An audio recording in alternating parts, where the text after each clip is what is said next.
Well, X-Men 97 is off to a good start, but is it something that I actually want? I'm Peter Franson from christiangeekcentral.com and Spirit Blade Productions. The IMDb synopsis for X-Men 97, episodes 1 and 2, reads, first for episode 1, Cyclops races to find the source of new anti-mutant technology. And episode 2, when Magneto is forced by the UN to stand trial, a group of anti-mutant rioters test his resolve. Okay, so what does this animal feel like? What is this thing? I watched the 90s X-Men animated series and really enjoyed it, second only to what was going on with DC cartoons during that time. But coming back to this, I was very curious how it was going to capture and revive the 90s cartoon and like who it would feel like this is for, because it's really for, I guess, middle-aged men, I suppose. That's probably the chief demographic that were watching it when it aired in the 90s. And so do they upgrade it at all in terms of the visuals or the writing? Because you're a different audience member as a mid 40s something compared to, when you were 13. So do they make changes in that regard to kind of grow up along with their target audience? Who is their target audience? I can't really tell. Maybe the target audience is middle-aged men and, the odd woman. I'm guessing the demographics are mostly male, but I could be wrong. And who want to introduce their kids to this show. But then that would maybe entail going back and watching the original 90s show, which you can on Disney Plus. And I checked that out a little bit. I was like, I don't know, the animation, the fidelity of the visuals. I don't know if my boys are probably already a little too old now, but I don't know if they'd want to go back to watch this cartoon with me to get context for this new 97 X-Men series. Anyway, let me describe what this felt like to me. First off, there's been a bit of a 1-year time jump during which Charles Xavier was assassinated about a year ago in the continuity. They don't show this. It's just kind of shown, mentioned on the news and stuff.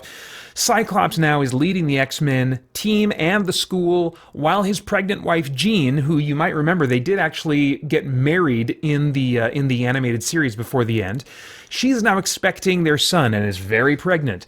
The world is more tolerant of mutants in the wake of, and in part because of Xavier's death, but tensions are still very high, and the X-Men are still very much needed to stop violent anti-mutant extremists and to help young mutants figure out their place in the world. There's kind of one young male mutant who's kind of like the new Jubilee, meant to kind of a little bit, well, not as much as Jubilee was at the beginning of the series, but still meant to kind of be the entry point along with viewers to the world of the X-Men and what they're all about. This new mutant kind of discovering who he is. Actually, there's not a lot of time focused on him, certainly not like was given to Jubilee in the first 1 or 2 episodes of the show. But there is that element there. I think that some vague memory of the original show will almost certainly help your enjoyment, as it did for me. But you don't need to go back and watch anything. I just went into this as like, I'm just going to go with my vague memories of the show from the 90s and the odd episode I've watched since then. And just see how that feels if I feel lost or whatever. And I didn't feel lost at all. Specific continuity details are not heavily relied on. And the Saturday morning cartoon style of exposition in the dialogue helps either to, I think, introduce the world and characters or refresh your memory as much as you might need. The writing, though, on that note, feels very much like the original show, for both good and ill. Characters, dialogue, plot logic have a very old school Saturday morning kids cartoon simplicity. I mean, I could poke holes in logic and reasoning in various parts because I'm just a different audience than I was in junior high. This was a nostalgic novelty to me for sure, but I've also grown up and my tastes have developed, meaning I'm not itching for the next episode of X-Men 97 like I was itching for the next episode of the 90s cartoon in junior high. I'm not remotely itching for the next episode. I'm not really interested except on a meta level in terms of thematically where the show might go, and I'll get to that a little bit later. There is, in these first 2 episodes, the usual blend of action, quick and heavy exposition, a few character beats peppered throughout, including some moments that made me chuckle and also get the feels a little bit, so that was nice. I think this show this is the show, the 90s show, pretty much like I remember it, with just enough modernization to constitute a subtle, fresh coat of paint. The slight time jump also allows for unexplained but welcome adjustments to the status quo, like Morph being a regular team member and able to mimic physical powers. Now, I went back and watched like the last 30 minutes or the last 10 minutes of the last episode of X-Men after watching these two episodes. I was like, was Morph in this? I can't remember. Looking at some thumbnails of episodes, he had been brought back into the show.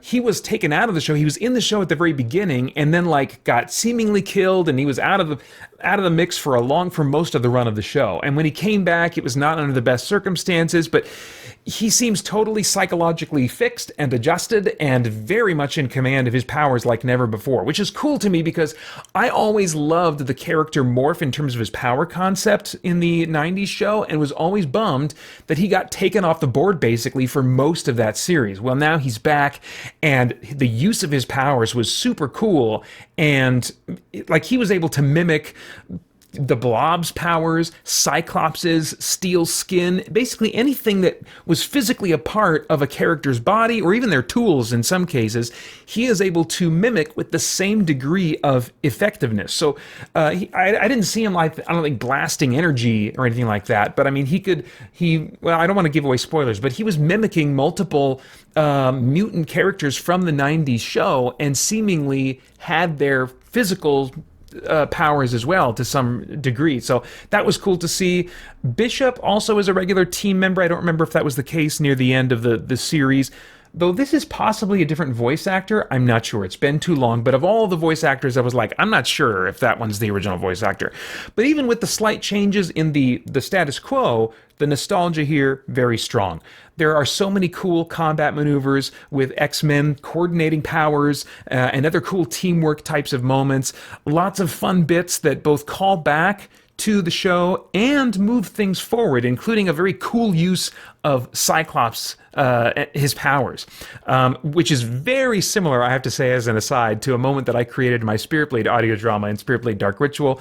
That trilogy, by the way, took a touch of inspiration from the 90s X-Men cartoon, and you can follow the link below the video version of this to get the first two parts of that trilogy for free. Anyway, so cast, voice acting. In nearly every, if not all cases, the original cast are back. And slight variances in their voices from age, I assume, or maybe a slightly refreshed performance style are really small enough to not be an issue. It's really all I could hope for as a continuation of the 90s show voice performances. But again, that also means the downside of having a performance style that is a bit overly inflected, can't be taken too seriously. In particular, and this is just as much a writing issue, I still hate Storm's overly dramatic way of verbally summoning wind and lightning as though she is casting spells. I summon the primordial winds and the fire from the air known as lightning. I mean, Storm, please just do the thing and stop talking about it. I can't handle it. Anyway, so yeah, voice acting, it's bringing the 90s show back for good and ill. The visuals, the upgrade is very subtle, and I think it's really mostly noticeable when watching back to back with original episodes of the show, which again you can do on Disney+. Other than being in widescreen instead of a 4x whatever, and having a much higher fidelity, and using just a few modern cell animation techniques, it really feels very much like the classic show in its art design, costume design, characters, the way they're drawn, even the slightly choppy animation style, very carefully adapted for sure, which I appreciate. Okay, as far as themes now, is there anything of moral, philosophical, or spiritual significance going on in the themes of this thing that might trigger some worthwhile thought or conversation? Did Disney's recent push in the last few years for left-leaning political statements and messaging turn this show into a Trojan horse betrayal of the 90s show? Not in these first two episodes, I don't think. The X-Men as a concept have always primarily been a commentary about racial equality and inequality and tensions between people. But over the years, the X-Men have been used to speak to tensions regarding other demographics, and increasingly the gay community in more recent years. We certainly saw the X-Men start leaning toward that as a metaphor, specifically in the live-action movies. But these episodes don't draw, I don't think, any overly thick lines to real-world comparisons that they want to overtly make. It seems to me to present the plight of mutants and leaves it to the audience to make the real-world comparisons. And I think this is how the X-Men work best and for the widest audience, since everyone knows at some point, to varying degrees, varying levels, of course, but at some level and at some point in their lives, what it's like to be treated unfairly by others because of something about us that we can't control. In fact, episode 2 seemingly rescues the concept of tolerance. Today, and for a long time now, tolerance has not seemed to merely mean peaceful coexistence, but rather wholehearted agreement and acceptance. That seems to be what's expected if one is said to be tolerant. But when Magneto makes his case to government leaders in episode 2, when he has this final word to them near the end of that episode, he commits to serving Charles Xavier's vision in the world and says of this vision, "It does not ask you to love or embrace my kind as your own, but merely to accept that this is a shared world with a common future, and that my kind, like yours, have the right to live in it." Okay, that is what tolerance actually is. And for the X-Men to be a mouthpiece for tolerance in such a moderate and reasonable way is, I think, a step back in the right direction. Magneto also, almost in passing, makes the observation that the oppressed become the oppressors. This is a reality that both those leaning far right and far left on social issues fail to remember and detect in themselves. That they have felt oppressed, but they don't realize they are becoming an oppressor in their reaction to the oppression they felt, resulting then in a landscape of not merely differences in views, but hatred and villainizing of those who disagree with us. Now, maybe future episodes of X-Men 97 will shift and give us something different and more like I would expect from Disney in recent years. But for now, I see a subtle call to actual tolerance and peaceful coexistence in these episodes that I think all Christians can biblically get behind. We absolutely should disagree on some things with others, but actual tolerance provides the peaceful grounds on which we can fruitfully talk about those disagreements and hopefully be persuasive. All right, now I have no idea what your tastes are in TV shows, but if I were a time traveler, I'd go back in time and say, Vader. Well, skip this for now.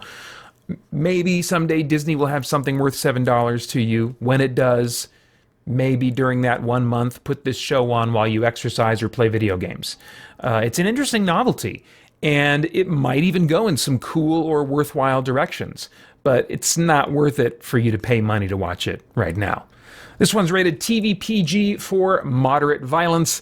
And those are all of my thoughts for now on X-Men 97, episodes 1 and 2. As always, I would love to get your thoughts and reactions in the comments below. Please like, share, subscribe, click that bell to stay connected. I want to thank the Spirit Blade Insiders again for making this review possible. You can get info about the benefits of joining over at patreon.com/spiritbladeproductions. Then I hope you'll check out our podcast and stay connected to all CGC content at christiangeekcentral.com as we continue to geek out and seek the truth. I'd like to